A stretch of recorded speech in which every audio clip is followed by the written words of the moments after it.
Hey, is Marie making the food to celebrate the new year this time? My mother-in-law immediately reacted to this, waving her hands in front of her face and laughing. No way, that's impossible. My daughter-in-law can't cook at all. She's a hopeless housewife who can't even make food for the New Year's celebration. I do all the cooking around here. Her laughter was extremely unpleasant. It wasn't a joke, nor was it just going along with the mood of the moment. It was nothing but an insult to me. I had reached my breaking point. My next move was to fight back. I had to give it my all. I am Marie, a 28-year-old who just got married last year. I'm a full-time housewife who enjoys cooking. Though it hurts sometimes that my husband is content with anything as long as it's edible, he's kind, and we live in a newly remodeled large house with a spacious island kitchen I've always longed for. I guess it's the ideal life, but I had a problem since the beginning of my marriage. It was my mother-in-law. She claims to be good at cooking and thinks I'm a failure of a wife who can't cook. Well, I could endure it if she just thought that, but she was a very troublesome type who would go around saying it. Just yesterday, she was complaining to the neighbor's wife, loud enough for me to hear, while I was hanging laundry. My daughter-in-law can't even cook properly! Oh, it's terrible! I wonder what kind of education she had. My son is so unfortunate. I can't believe it. I was so angry that I almost broke the clothespin in my hand. I could endure her criticizing me, but I couldn't stand her speaking ill of my parents. I deeply respect my parents and have learned countless things from them. Yet, without knowing anything, or even trying to know, my mother-in-law was bad-mouthing me every day. Today, too, she seemed busy ruining my reputation, and I could hear her shrill voice gossiping with the neighborhood. She doesn't even know how to use seasoning. I have to cook, or else there's no taste. Why did my son marry someone like her? Then the neighbors chimed in. Freda has had it tough too. And why don't you teach her? I really wish they would stop. I gripped the glass in my hand so hard that it cracked. In the evening, when my husband Gregory came home, my mother-in-law was in the shower. I saw my chance and decided to unload everything I'd been holding back on Gregory. Can't you do something about your mother? She's going around the neighborhood every day saying I can't cook. Can't you say something to her, Gregory?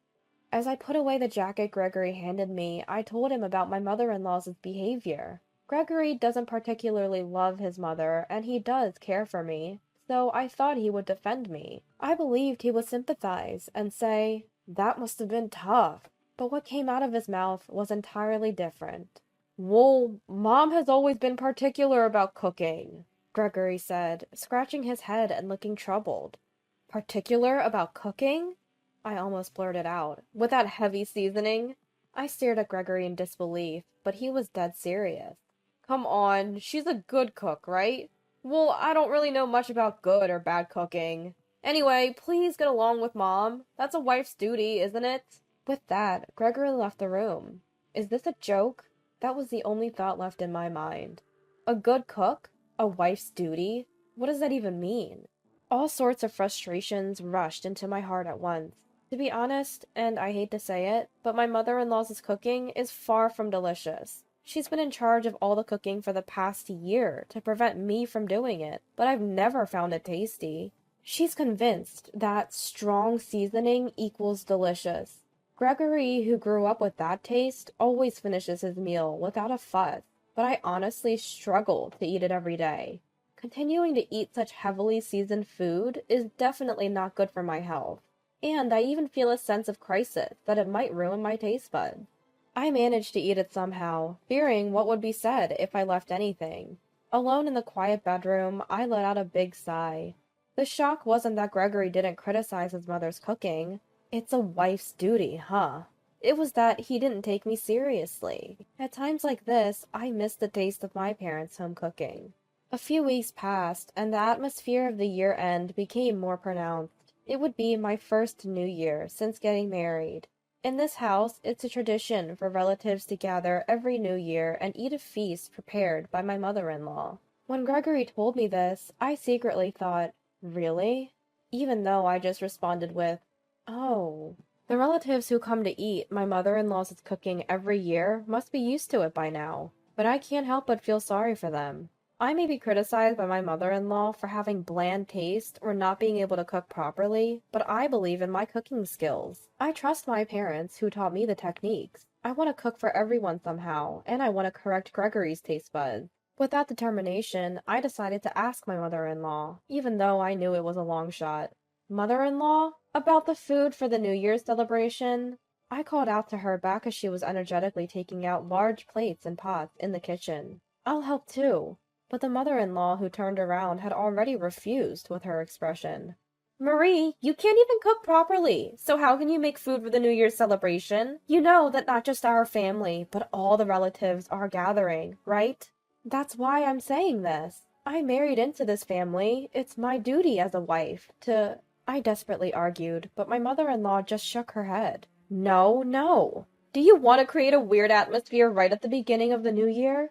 Everyone comes to eat my cooking. We can't disappoint them. If you understand, please don't get in the way. I could only bite back my frustration as I stared at her turned back. The new year arrived and the relatives began to gather. There were about 20 of them, more than I thought. Most of them I hadn't seen since the wedding. Marie, Happy New Year! Oh my, it's been a while. Have you gotten used to married life yet? I guided them to the very spacious dining room, exchanging greetings with each of the relatives who crowded in. When I first came to this house, I was surprised by its vastness, but it seems the unusually large dining room was designed for occasions like this. In the dining room, my mother-in-law was already talking with the relatives who had arrived. At that moment, one of the relatives said, "By the way, is Marie making the feast this year?" My mother-in-law immediately reacted to this, waving her hands in front of her face and laughing. That's impossible. My daughter-in-law can't cook at all. She's a hopeless housewife who can't even make a New Year's celebration meal. I do all the regular cooking, you know. Her laugh was very unpleasant. It wasn't a joke, nor was it just going along with the mood. It was simply an insult to me. I had reached my breaking point. Mother-in-law? Then please, let me make the New Year's celebration meal. If it tastes bad, how about you make a palate-cleansing dish? The room went quiet at my proposal. After a beat, the relatives began to murmur. Well, I don't want bad food, but... Well, but experience is everything. Isn't it fine? Yeah, if it fails, Frida will take care of it, it seems. My mother-in-law, who had been silently listening to the relatives' conversation, seemed to give up, sensing that the mood was shifting towards let's let Marie try. Well then, I'll let you practice this year. Her words hinted at reluctance, but now I could cook. Ladies and gentlemen, please indulge this hopeless housewife's whims this year. Though I had plenty to say to her, my heart was filled with the fact that I could cook proudly in front of all these witnesses. Now it's time for a counterattack. All that's left is to give it my all. In conclusion, the cooking was perfect. Before the beautifully arranged feast on the large plate, exclamations of admiration rose from the relatives. Wow, it looks delicious! Well done, Marie! Really, this isn't something just anyone can make. Among such comments, my mother-in-law, who had gone shopping for the palate-cleansing dish, returned and glanced at my cooking. Looks good, I guess, but it's probably tasteless. She emphasized the word probably, clearly unwilling to acknowledge me, and then deliberately said, Well, I must make the palate-cleansing dish, and hurried into the kitchen. Ignoring her, I went around, handing out paper plates and forks to the relatives. Everyone, please enjoy. Even as she headed to the kitchen, my mother-in-law's back was clearly focused on us. The relatives, in turn, took the food and tasted it. This is... someone muttered, their voice seemingly trembling. My mother-in-law laughed as if she were thoroughly pleased. See, I told you. This is why she's a hopeless daughter-in-law. Everyone, you don't have to force yourselves to eat. I'll make a palate-cleansing dish right away. Her voice was triumphant, but it was soon drowned out by voices of joy. This is the first time I've tasted such delicious New Year's celebration food. This is restaurant level. It's even better. It's like a hotel course meal. Marie, where did you learn to make this? Huh? Standing in front of the lively crowd centered around the food, my mother-in-law was left speechless. Without anyone paying attention to my mother-in-law, all eyes were focused on me. Actually, I began deciding to reveal the truth to everyone. My family owns a historic French restaurant, known as a place where you can eat authentic French cuisine. It's even listed in the Michelin Guide. My father, the current fifth generation, oversees everything related to cooking, and my mother, who also comes from a family of chefs, supports him devotedly. I grew up watching my parents, and by the time I was in upper elementary school, I was learning to cook from them in earnest. My brother is set to take over, and even though I've left home after getting married, and probably won't be involved in the restaurant in the future, all the cooking knowledge I've learned from my parents is within me, and I'm proud of it. That's why I couldn't stand my mother-in-law's words and actions that denied my cooking skills. To deny my cooking is to deny my parents, and the restaurant that my ancestors have passed down through generations. That's the situation. Actually, I did tell you before we got married, mother-in-law. My mother-in-law, who tends to disregard others and look down on me, seemed to think of me as just a daughter of a small country restaurant. Furthermore, Gregory, who is utterly indifferent to food, probably doesn't even understand the difference between a family restaurant and authentic French cuisine. I can't help but wonder why I married into this family. Marie! When I turned to the voice calling me, several eyes were looking at me, somewhat hesitantly, but expectantly. Can we eat more? I want to eat more too. Despite the substantial volume of the feast I had prepared, it had been completely consumed. Suddenly, I felt a surge of happiness, and almost cried. Being praised for the food I made should have been normal before I got married, but it seems I had completely forgotten that feeling in the past year. Yes, I'll make more right away! I dashed out of the room, passing by my mother-in-law, who was still standing still. Come to think of it, she had bought some ingredients. I decided to serve these people with all my might, no matter what I might be told later. Mother-in-law, I'll use the ingredients, okay?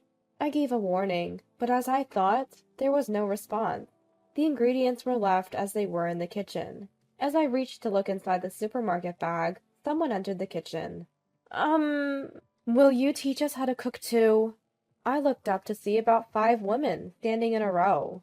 They ranged in age, from around my age to about my mother-in-law's age, but their eyes all sparkled the same way. The food was so delicious. We want to be as good as you.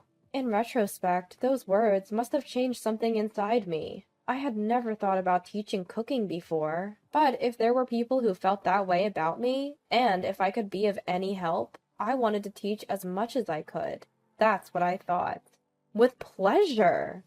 I answered with a smile, and the room burst into excitement.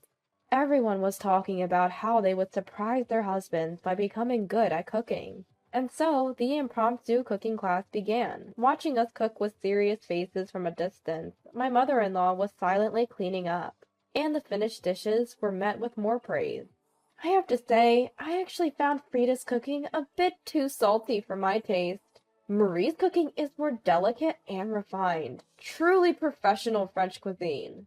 While I was happy to be recognized and celebrated by everyone, I felt a bit awkward towards my mother-in-law and smiled vaguely. She didn't interrupt and focused on cleaning up. Just as I was thinking about saying something to ease the situation, Gregory delivered the final blow. I really prefer Marie's cooking. Mom's strong flavors make me worry about salt and health. From now on, Marie should do the cooking, regularly. With those words, my mother-in-law seemed to have completely lost her place, and before I knew it, she had retreated to her room. After that, word of my cooking skills spread among the relatives, and I started receiving requests to teach cooking classes. At first, I hesitated, but remembering the excitement of the small cooking class I held on New Year's, and thinking that if people wanted my cooking skills, I accepted the request. Word of mouth spread quickly, and before I knew it, I was being featured in the media as a housewife who cooks authentic French cuisine. Now I receive teaching requests from all over the country. Life is truly unpredictable, and this was an unexpected turn of events. But I even had a conversation with my father in a cooking magazine. As for my mother-in-law, who had been spreading the word in the neighborhood that I was a bride who couldn't even cook properly, she stopped commenting on cooking altogether after that day. She stopped cooking altogether, and now I hold all the authority over cooking in the house. And we live peacefully, albeit busily.